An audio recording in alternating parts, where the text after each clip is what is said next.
Fantastic question. Is it better to film in a state with tax incentives, or is it better to film in a state with no tax incentives, but you have a lot of free stuff like access to crew, equipment, etc.? Short answer is a financier like me will always pick tax incentives. Always. If I'm investing $4 million in a movie, there's no amount of crew relationships or free equipment or cheap locations. It's just not going to total $1 million. The tax credit is going to give me 25% of that $4 million budget back.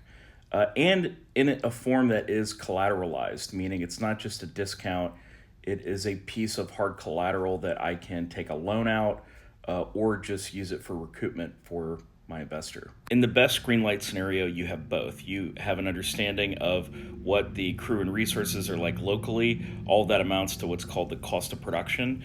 And you want a competitive or a low cost of production, and you want it in a great incentive state. Like, I'm sorry, people.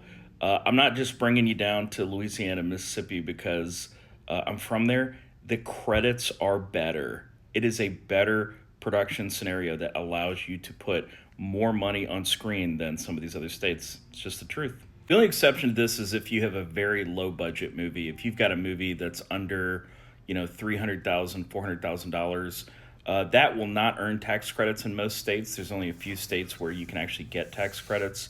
And when the budget is that low, that's when it becomes worthwhile to film in, say, Los Angeles, because you can make a low budget movie here in a smart way, non-union, and you have access to cast. There's a lot of cast with sales value that live in LA, and they would love to do a low budget movie. But a movie that small is usually not funded by an institutional financier like my company, Interca Capital. It's funded by private equity of some sort. Most financiers stay out of funding movies that are that small.